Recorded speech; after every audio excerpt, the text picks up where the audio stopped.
Saya Muhammad Effendi Shim akan membentangkan di bahagian pengenalan. Kon lalu lintas atau juga dikenali sebagai kon keselamatan dan juga kon pembinaan ini biasanya adalah sebagai penanda berbentuk kon yang diletakkan di jalan raya ataupun laluan tempat kereta untuk mengubah trafik sementara dengan lebih selamat. Ia sering digunakan untuk mewujudkan pengasingan atau penggabungan lorong semasa proyek pembinaan jalan raya atau kemalangan kereta. Kebiasaannya, ia tidak mampu untuk mengawal lalu lintas di kawasan penyelenggaraan, terutamanya di tempat berbukit dan berseleko. Ia memerlukan pekerja seperti pengawal bendera untuk mengawal lalu lintas di kawasan tersebut. Pengeluaran kos upah buruh secara puratanya ialah Rp47 sehari mengikut sumber kajian penyelidikan UTM. Permasalahan yang timbul ialah pengeluaran kos yang tinggi oleh majikan bagi melakukan pembayaran upah buruh. Secara umumnya majikan memerlukan Rp329 untuk membayar upah buruh selama seminggu kerja. Oleh hal yang demikian telah tercetuslah sebuah idea untuk mengalihkan fungsi kerja pengawal bendera yang mengawal lalu lintas kepada sebuah inovasi kon keselamatan yang multifungsi, yaitu mampu memisahkan atau menggabungkan lorong sekaligus dapat mengawal lalu lintas.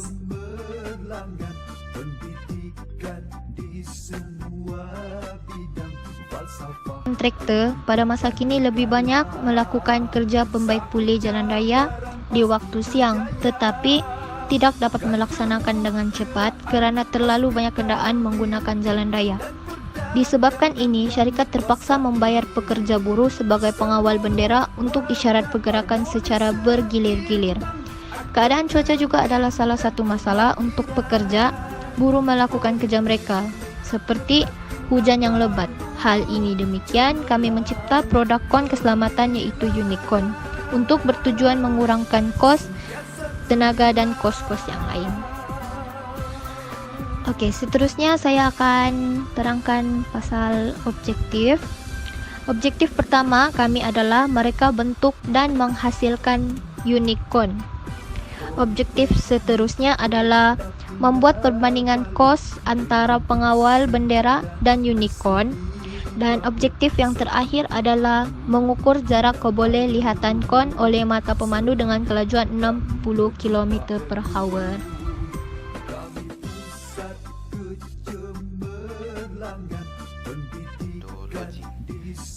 Metodologi yang pertama adalah dengan menggunakan teknik persampelan. Teknik persampelan adalah dengan menyalakan produk dalam jangka masa tertentu. Bagi mengetahui lampu LED yang berkonsepkan lampu isyarat ini mengikut getaran lampu isyarat. Metodologi seterusnya adalah dengan membuat ujian kebolehlihatan. Kaedah yang digunakan bagi ujian kebolehlihatan adalah dengan kaedah soal selidik, kaedah pemerhatian, dan kaedah temu buat. Data yang diperolehi adalah dalam bentuk kuantitatif dan kualitatif. Kaedah yang seterusnya adalah dengan kaedah persampelan. Kaedah ini adalah mengikut jarak kebolehlihatan kon keselamatan oleh mata pemandu pada jarak 500 meter. Terdapat jadwal yang boleh dibuat untuk melakukan kaedah ini. Slide seterusnya menunjukkan dapatan kajian. Dapatan kajian menunjukkan bahwa jenis kendaraan kereta mendapat hanya 15 orang yang dapat melihat Unicon dalam jarak 500 meter dan pada kelajuan 60 km per jam. Seterusnya adalah motosikal.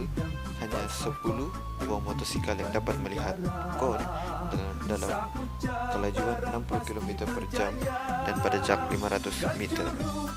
Dan akhir sekali, kenderaan berat seperti lori, hanya terdapat 5 buah kenderaan berat yang dapat melihat Unicon kami.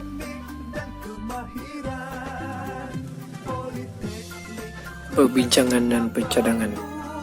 Kami telah berbincang untuk mengatasi masalah mana-mana syarikat kontraktor untuk mengurangkan kos tenaga dan kos pembayaran pekerja buruh sebagai pengawal bendera. Kami juga membuat perbandingan antara kon keselamatan sedia ada, kemudian menginovasikan kon keselamatan kepada yang lebih berguna dan mempunyai keistimewaannya sendiri. Selain daripada itu, keistimewaan pada unit kon adalah gantian pekerja buruh yang memegang bendera. Akhir sekali, barang-barang yang digunakan untuk menginovasikan kon keselamatan ini ialah Arduino, solar panel, bateri, dan LED bulb. Kesimpulan kajian kami adalah bahawa unit kon kami amat berkesan sebagai kawalan syarat lalu lintas kerana pihak pengguna jalan raya dan juga pengawal bendera, di mana ia meringankan beban pengawal bendera dan juga mengurangkan pembayaran gaji pengawal bendera. Kajian kami juga mempunyai kos yang amat rendah berbanding dengan gaji keseluruhan pengawal bendera.